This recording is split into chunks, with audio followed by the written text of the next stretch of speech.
विद्यावाटी राजस्थान द्वारा संचालित online classes में आपका स्वागत है। आज हम विषय सामाजिक विज्ञान क्लास 9th 9वीं कक्षा में एक नए अध्ययन की शुरुआत कर रहे हैं। सभी को मालूम है कि हमारा सिलेबस जो है वो परिवर्तन होकर नए एनसीईआरटी के सिलेबस के अनुसार लागू हो गया। तो किताब का नाम है भारत और समकालीन विश्व 1, पहली किताब है। इसमें जो घटनाएं और प्रक्रियाएं, यानी इसमें खंड 2 बनाए गए हैं इस किताब में, खंड A खंड B। तो पहला खंड जो है वो है घटनाएं और प्रक्रियाओं का। इस खंड में हम क्या करेंगे, फ्रांसीसी क्रांति, रूसी क्रांति और नाथसीवाद, यानी जर्मनी में हिटलर और नाथसीवाद के इटली में उसके अध्ययन के बाद उसके बारे में अध्ययन करेंगे। तो हम फ्रांसीसी क्रांति में क्या पढ़ेंगे, पाठ 1 में हम क्या पढ़ेंगे, ये थोड़ा परिचय है, तीनों पाठों का परिचय इसमें दिया जा रहा है। तो इसमें हम देखेंगे कि किस तरह से आज हम जो मुक्ति, स्वतंत्रता और सामान्य मानकर चल रहे हैं स्वतंत्रता संग्राम को, फ्रांसीसी क्रांति के बारे में हो या अपने देश के बारे में हो, तो ये इतनी सामान्य बात नहीं थी। इसके बारे में हम अध्ययन करते हैं तो देखते हैं कि जो 1789 में फ्रांसीसी क्रांति हुई थी, नए राष्ट्रवाद की भावना का जो वहाँ विकास हुआ था वो किस तरह से यूरोप में फैला और यूरोप से दूसरे देशों में गया। जैसे इंडिया में, भारत में आया या और अन्य देशों में जो एक राष्ट्रवाद की भावना का जो विस्तार हुआ वो कैसे यूरोप में प्रारंभ होकर अन्य देशों में फैला और किस प्रकार से एक राष्ट्रों का गठन, किस प्रकार से एक सामान्य सी बात लगने वाली, किस प्रकार से एक बड़े राष्ट्र और बड़े देश के रूप में निर्माण हो गया, ये फ्रांसीसी क्रांति में हम पढ़ेंगे। दूसरा जो लेसन आएगा इसमें वो होगा यूरोप में समाजवाद का आगमन। और एक समाजवाद का मतलब होता है कि सभी को आर्थिक समानता का अधिकार मिले। जो आर्थिक असमानता है वो किसी तरह में भेदभाव के रूप में देखी जाती थी।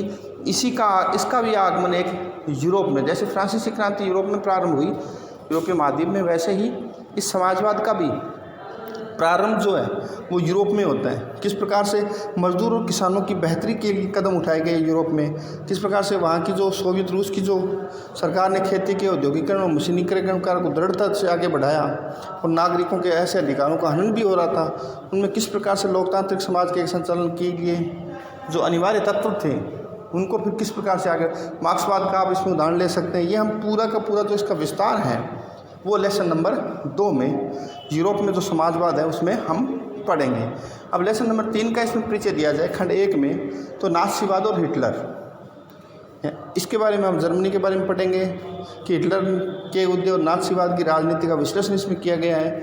नाथसी जर्मनी में औरतों और बच्चों की दशा और स्कूलों व यातनागृहों में के बारे में पढ़ेंगे।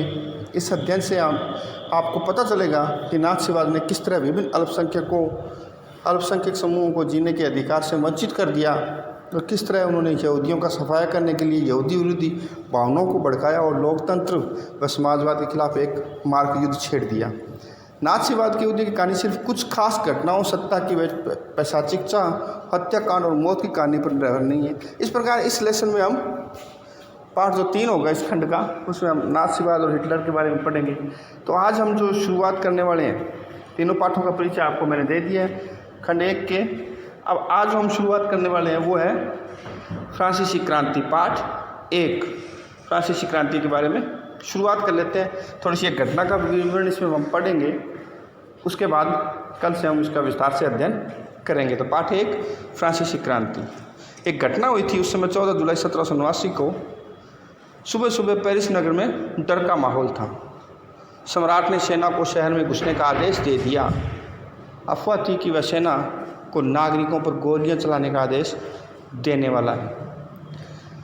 लगभग 7000 मर्द और औरतें टाउन हॉल के सामने एकत्रित हुए और उन्होंने एक जनसेना का गठन करने का निर्णय किया।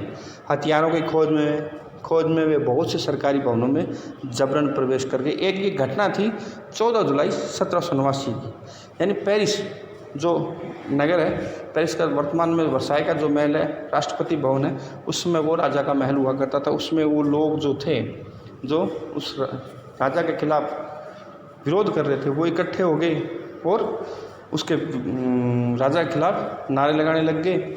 और ये 14 जुलाई 1789 की घटना है। चलो आगे देखते हैं क्या हुआ फिर इसके बाद।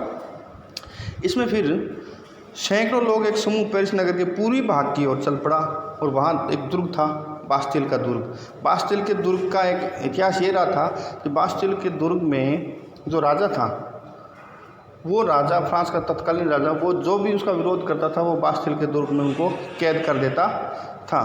तो ये जो लोग थे ये बास्तिल के दुर्ग की तरफ चले, उस बास्तिल के दुर्ग को लूट लिया, उसको तोड़ दिया, उसको खंडर कर दिया और वहाँ से जो कैदी थे उनको छुड़ा लिया, कैदियों को छुड़ा लिया और वहाँ जो हथियार थे उनको अपने पास रख लिया और उसके जो अवशेष थे उनको स्मृति के रूप में उन्होंने संजो के रखना चाह रहे थे, इसलिए उन्होंने उसको अपने कब्जे में ले लिए। जितना भी गोला बारूद था उस बास्तिल के दुर्ग में उन सबको लूट लिया। ये एक घटना बता रहा हूँ मैं आपको कि किस तरह से 14 जुलाई 1789 की एक घटना होती है। अब घटना क्या कि हम कारण भी पढ़ेंगे इसके। तो ये एक बास्तिल के दुर्ग को लूटने की घटना थी 14 जुलाई 1789 की। ये फ्रांस की क्रांति की शुरुआत थी। इस घटना के बाद कई दिनों तक पेरिस तथा देश के देहाती क्षेत्रों में कई और संघर्ष हुए। अधिकांश जनता पाव रोटी की महंगी कीमतों का विरोध कर रही थी। पाव रोटी यानी ब्रेड टाइप की रोटी तो महंगी हो गई थी, लोग ज़्यादा खाते थे, तो कैसे वो अपनी भूख को मिटाए, इसलिए जनता महंगी होने के कारण जनता उस महंगाई का विरोध कर रही थी। बाद में इस दौर का श्यामलोकन करते हुए इतिहासकारों ने इसे एक लंबे घटनाक्रम की ऐसी शुरुआती कड़ियों के रूप में देखा जिनकी परिणति फ्रांस के सम्राट को फांसी दिए जाने में हुई। हालांकि उस समय अधिकांश लोगों को ऐसे नतीजे की उम्मीद नहीं थी। ऐसा क्यों और कैसे हुआ इसका हम विस्तार से अध्ययन इसमें करेंगे। ये जो घटना हुई थी 14 जुलाई 1789 की, बास्तिल दुर्ग को लूटने की, ये क्यों हुई, कैसे हुई, इसके क्या कारण थे, ऐसी घटना, इतनी बड़ी घटना फ्रांस में क्यों हो गई राजा के होते हुए, तो आगे विस्तार से अध्ययन करेंगे। आज के लिए इतना ही बस। धन्यवाद।